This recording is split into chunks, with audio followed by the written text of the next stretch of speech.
1977, in a quiet part of Enfield, North London, a small council house became the center of one of the most terrifying paranormal cases ever recorded.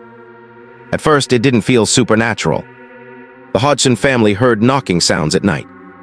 Slow, heavy, always coming from inside the walls. They checked every room, nothing was there. Then the furniture began to move. Chairs slid across the floor without being touched. Drawers opened on their own. A heavy chest lifted and slammed down in front of witnesses. This was no rumor. Police officers were called to the house. One officer later reported seeing a chair move across the room by itself. No wires, no tricks, no explanation. But the real horror began when Janet Hodgson, an 11-year-old girl, started behaving strangely. Her voice changed. Sometimes it sounded deep and rough, nothing like a child. She spoke words she had never learned. She answered questions before they were even asked. Soon, the voice claimed it belonged to a man who once lived in the house and died there. Journalists arrived. Photographers captured images of Janet levitating above her bed. Audio recordings documented voices speaking through her. Skeptics tried to explain it away as a hoax. But the activity didn't stop when cameras were off. Whatever was inside, that house wasn't trying to scare people away. It was trying to be heard. And this was only the beginning of what later became known as the Enfield Poltergeist. As the nights passed, the activity in the house became more focused. It wasn't random anymore. Everything began to center around Janet.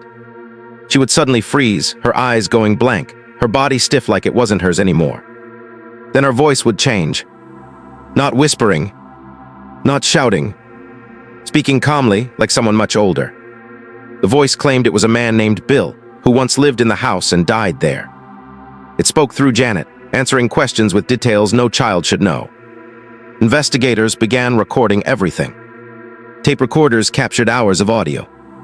Growls, coughing, and a deep male voice coming from a child's body. During these sessions, Janet would collapse afterward, exhausted, confused, sometimes unable to remember what she said.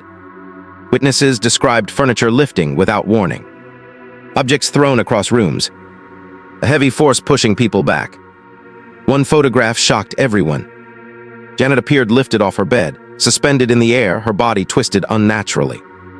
No strings, no support. Skeptics argued it was fake. But the recordings continued even when cameras were hidden. The voice spoke when no one was watching. Whatever was controlling Janet wasn't performing. It was occupying. And the longer it stayed, the stronger it became. Because this wasn't just a haunting anymore. It was possession. And the house was losing control. As the nights grew longer, the house stopped reacting to noise. It reacted to presence. Whenever more people gathered inside, the activity intensified. Doors slammed harder. Walls shook. The air felt thick, like something was pushing back. Janet's condition worsened. She would sit still for hours, staring at nothing. Then suddenly speak again, not angry, not loud, but confident. The voice said it had no intention of leaving. It claimed the house as its own. Witnesses felt pressure on their chests, like invisible hands holding them down. Some couldn't breathe properly. Others felt sudden pain with no cause. In one room, scratches appeared overnight. Not random marks. Deep lines forming symbols no one recognized. A dark shape was seen standing in the corner of the bedroom. Tall, still, watching. When lights went out, the shape didn't disappear. It moved closer. People tried praying. The voice laughed. Not mocking. Warning. Janet screamed as if something was being pulled out of her. Then everything went silent. For several seconds, nothing moved. Then the walls began to crack. Not breaking apart, but bending like something was pressing from inside. At that moment, investigators understood something terrifying. This was never a ghost. It was something far older. Something that fed on fear. And the house was no longer haunted. It was claimed. The house went quiet before the final night. Not calm. Alert. Walls that once whispered fell silent. Even the air felt still, like it was waiting for a command. Janet lay on the bed, barely breathing. Her eyes stayed open, fixed on the ceiling. When she finally spoke, it wasn't loud. It was certain. The voice said it had waited years for this moment. That fear had fed it. That doubt had protected it. As prayers filled the room, the temperature dropped fast. Breath turned white. Windows frosted from the inside. Then the pressure hit. Invisible force slammed doors shut. Frames cracked. Pictures fell, shattering on the floor.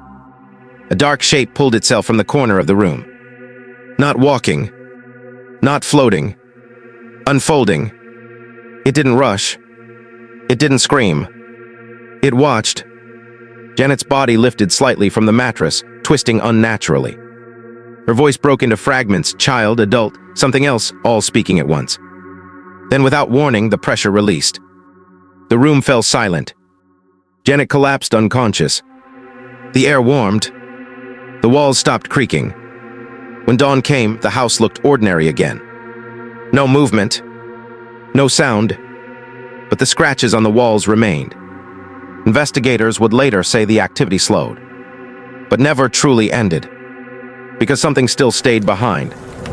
Not active, not loud, just waiting. And if you ever stand inside that house and feel watched, don't look for proof, because whatever claimed it once still knows where you are. After the final confrontation, the house didn't return to normal. It returned to quiet, a kind of silence that felt wrong. Janet slowly recovered, but she was never the same. She refused to sleep alone. She avoided mirrors, and she never entered that bedroom again. The family stayed for some time, hoping the nightmare was over. But strange things still happened. Objects moved when no one was looking. Soft knocks returned on the walls, and shadows appeared briefly in doorways, then vanished. Investigators agreed on one thing. Whatever was inside the house had weakened, but it had not been destroyed.